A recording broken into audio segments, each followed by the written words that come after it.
Imagine this is your little cousin. Imagine this is your little sibling. Imagine this is your own child.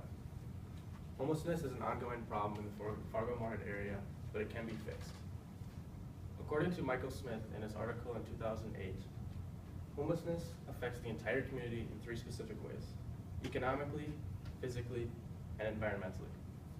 Economically speaking, tourism is the most affected by homelessness. Imagine walking down a Fargo street, trying to go shopping or looking at historic places, and you see a bunch of homeless people around. You're not going to want to come back to Fargo. Secondly, homeless people need food and water to survive just like everyone else. And in order to get some of those items, they're going to have to steal them, which increases crime, which affects everyone in the community and makes our neighborhoods less safe. Thirdly, environmentally. We all have to go to the bathroom, right? Well, so do homeless people. And they could be going to the bathroom right now where you're about to walk tomorrow, which is gross.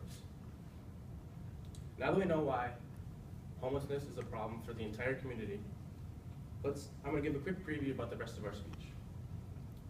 Homelessness is a problem because increasing housing costs and stationary minimum wage. The government is working to fix this problem, but you guys can help too.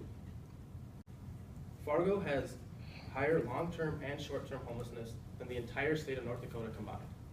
Long-term homelessness is defined as someone who is homeless for longer than 3 years, and short-term homelessness is defined as someone who is homeless for less than 3 years. Being that Fargo has a worse problem than the entire state combined really shows us how that homelessness is a community issue for us here. Now I'm going to turn it over to Hannah, and she's going to talk about the rest of the problem of homelessness in Fargo. Okay, moreover, there's a big lack of space in the homeless shelters for all the people.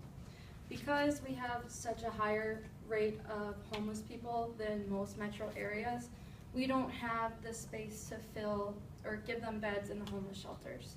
We aren't prepared for the numbers that we have, and nor should we be. We should be able to end it. So next, I'm going to talk to you about how homelessness happens. In our area, it's a big problem that our housing prices are inflating while our wages are staying the same. So with the housing inflating, it's making mortgage payments more expensive, as well as our rent, month-to-month rent basis. And our wages staying the same, it causes us to have little to no wiggle room to make those monthly payments. It causes people to struggle to make ends meet, and it causes people to go on the streets. Our next issue for how homelessness happens in our area is our veterans. Our veterans are sometimes deemed as less employable than other applicants because they have been overseas, and sometimes their skills are seen as less valuable because it's not your typical office job or education that you'll need on a day-to-day basis. It is for the military field, and so when they come back, sometimes they struggle finding the things that they need to put on their applications for jobs. Another thing veterans sometimes struggle with is being able to deal with day-to-day lives. A lot of people struggle with PTSD and not making the wages they need to even make ends meet. A lot of them can't get the help that they need to get past their PTSD and live in a day-to-day life. And according to the United Way, 12% of our population are veterans who are homeless. Now, what we can do about it. The first thing that we can do about it is to stop ignoring the problem. When you see that person holding the sign, asking for help, or sometimes, I'll admit, like sometimes I drive by and I don't even notice that there's someone holding a sign. Sometimes we neglect to read those, and the first thing that we can do as an individual is to stop and think. I mean, maybe that could be me. I mean, maybe that could be a family member of yours. That can happen to anyone, really. What if that person just got back from serving war and they have PTSD?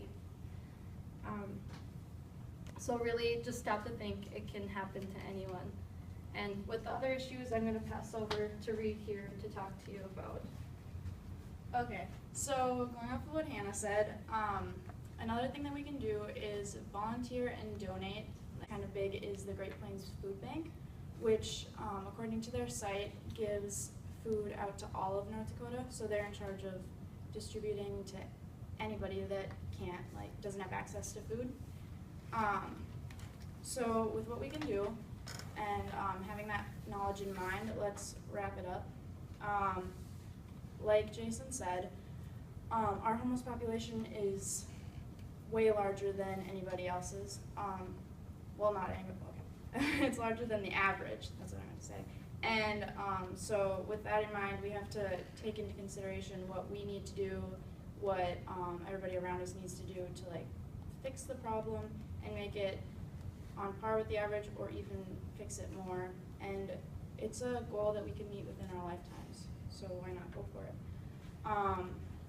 To have an idea of this problem, we went over how homelessness occurs, how it affects us, and what we can do to fix it.